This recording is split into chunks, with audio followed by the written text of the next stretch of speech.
all the people from New York that are retiring, you know? It's a very wealthy neighborhood. My grandparents divorced and got back together 30 years later, but not remarried. My parents remarried each other twice, finally got divorced the last time when I was a kid. That's crazy. I've known lots of people who got married young, split for years, and ended up back later together in life. Wait, really? What the fuck? Bro, I had no idea it was like that. That's pretty cool.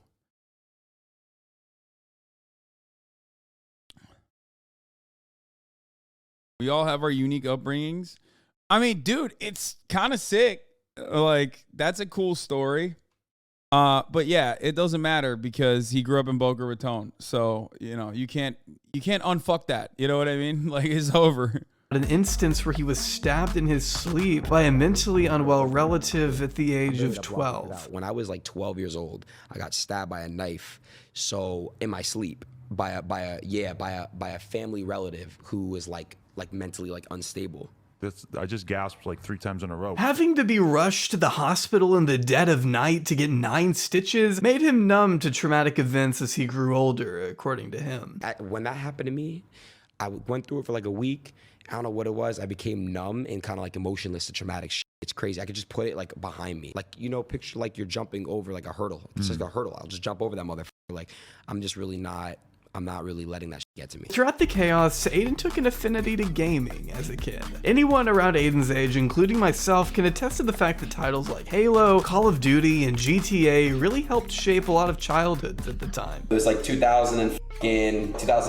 Black Ops 2, NBA 2K series, GTA 5, you know, that's my type of games. But Adin wouldn't take his hobby of gaming public until his senior year of high school, when he first created a Twitch account. Tired of waiting tables, Adin showed serious determination to make streaming his full-time job, with some of his earliest streams being over 10 hours long. Moving to LA with his sister over the summer of 2019, Adin streamed consistently enough that he quickly garnered a small but intimate community and started raking in pretty decent money. His ambition at the time was actually pretty inspiring. After all, it's always good to stay driven and set goals for yourself, but I don't even think Adin was prepared for just how quickly those goals. There you go. Oni-chan. Ooh. +1. Ooh, Stakuru-sana. Ooh. Would be met. Just pick me up and fuck me. Give me that! Let's go, Bronny! That's what I'm talking about! Bronny! Here we go, here's game 1, bro. Bro, I wanna break something so bad, bro. It's not fair. 4 seconds! Stay!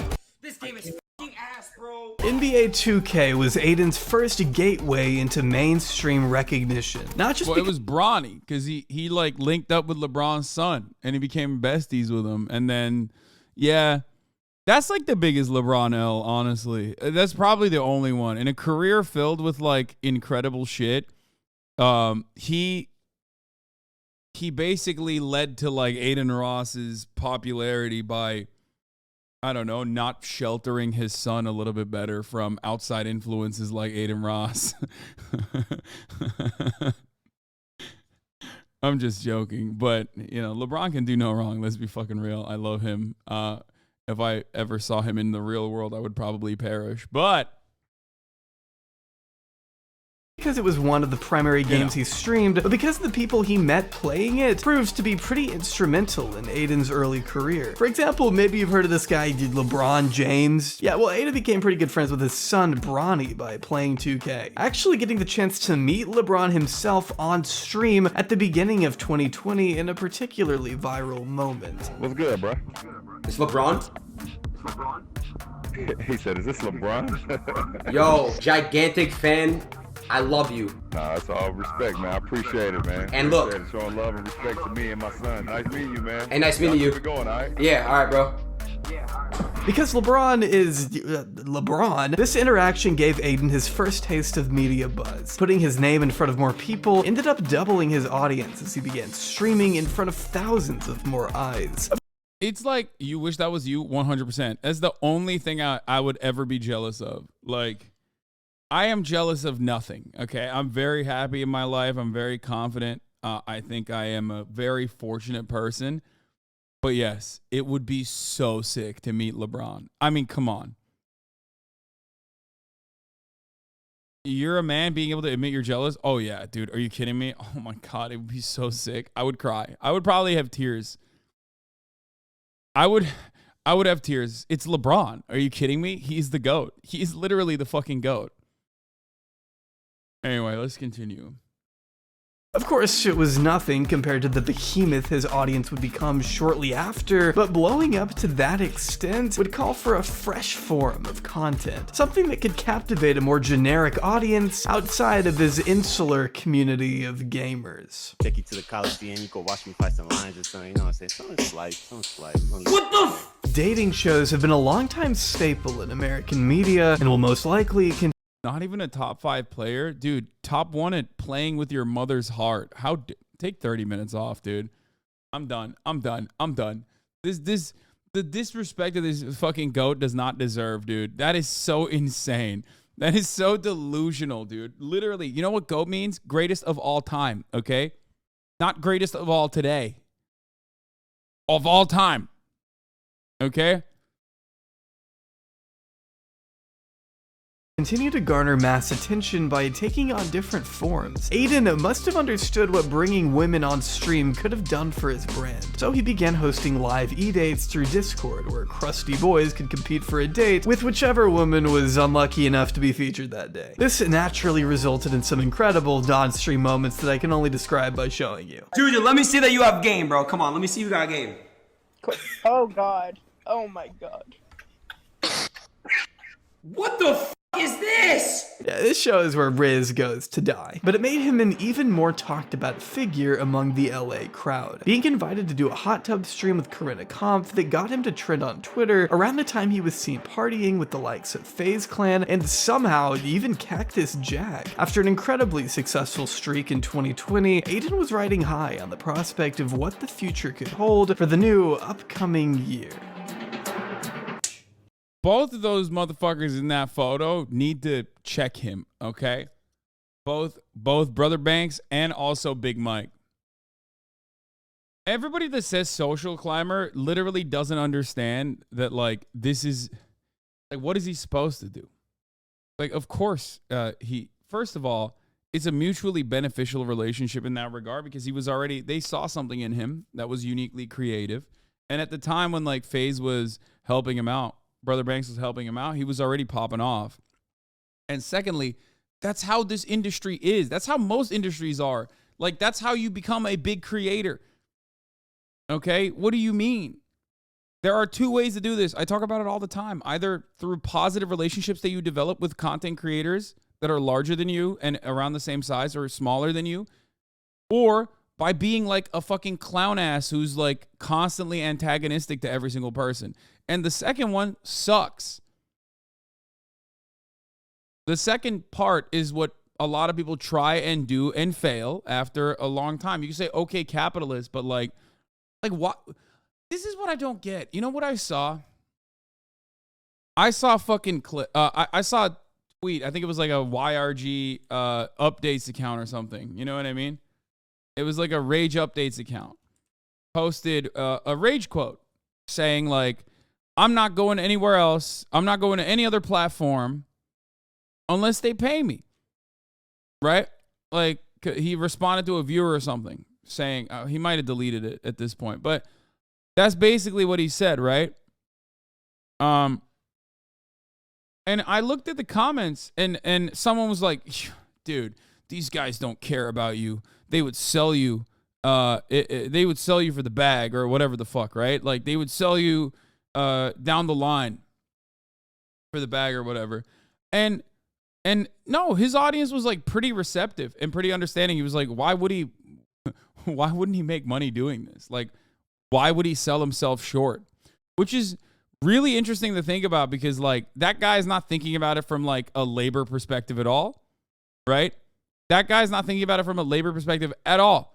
He just likes your rage and he's making that assessment on his own, which is smart. He's right.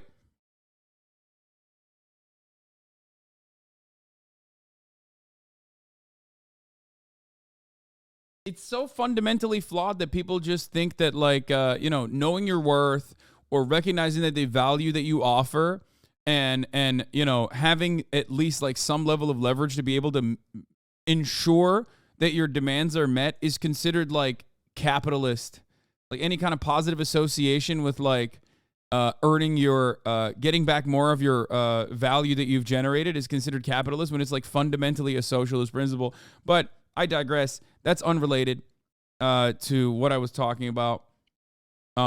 It's interesting to see though. Like it's interesting. It made me happy to see that like there are audiences out there like Rage's audience who are defending him against like some silly shit like that. Anyway. Bro, come on, you tap my ass, bro. It's part of the handshake. I'll do it slower if you want. Turning his back on 2K, this was his like gay baiting era. Adin kicked off what would become his rapper era by first playing GTA with Detroit artist T Grizzly before moving on to even bigger names like Lil Yachty, Lil Uzi Vert, What the fuck? and Soulja Boy. Bro, it's not even a joke. Yeah, someone else has said that gambling ruined his streams. Even his fans agree with that. Yeah, the bag for Adin. The gambling bag ruined his fucking streams. Now, remember what I said about like going to a different platform and getting the bag thrown at you for going to a different platform? There's that. Okay? There's that. And then there is the really just going overboard and selling your audience short and like selling them a bunch of dog shit that's also bad content. And it's really interesting to see this because his sussy rapper era was probably peak Adin. Okay? That's when he like really started gaining a lot of prominence. He was like 100K viewed streams over and over again. He did a phenomenal job of bringing a lot of fucking like noticeably famous legacy media talent onto this fucking platform, which I think Kai also does a really good job with and is continuing that quite well. Okay?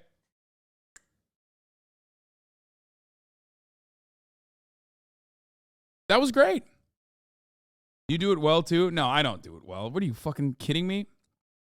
Bro, I had 2 people that are content creators that are, sizable yesterday. Nobody cares. Nobody watched that shit. That's entirely different. That's entirely different than like having fucking Lil Yachty and like, super famous people on. Like AOC is the last time, or Grimes and AOC are like the 2 times I've done that. You know what I mean? It's wild to think that Twitch, and really any social media in general, has the capability to connect such well-established celebrities to someone who was just waiting tables in their hometown not even 2 years prior. It must have been a surreal experience for Adin, but that didn't mean he wasn't going to do his best to make an impression. I'm rapping in the streets. Yo. Whoa. Golden! In the streets. Whoa. Better beat his meat. No. Silky, fuck me. Fuck me, Silky, fuck me.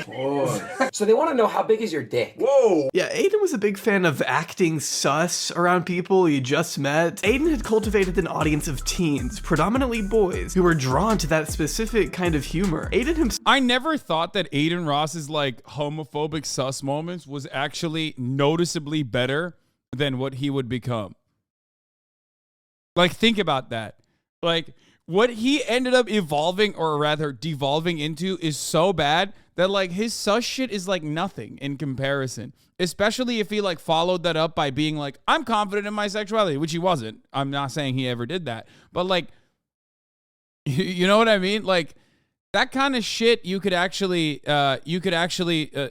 materialize into like a fine, normal thing. You know what I mean?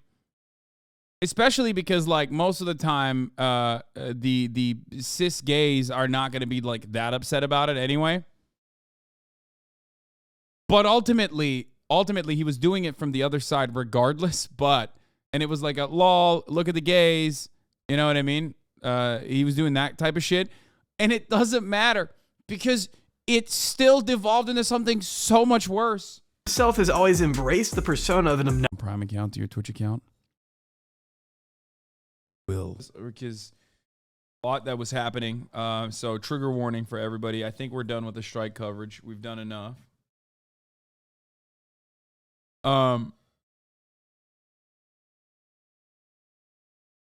Okay, who crossed the picket line to write this gem? Oh, you didn't see me joking about this. I see. This is post-divorce Steven Crowder. You know what I mean?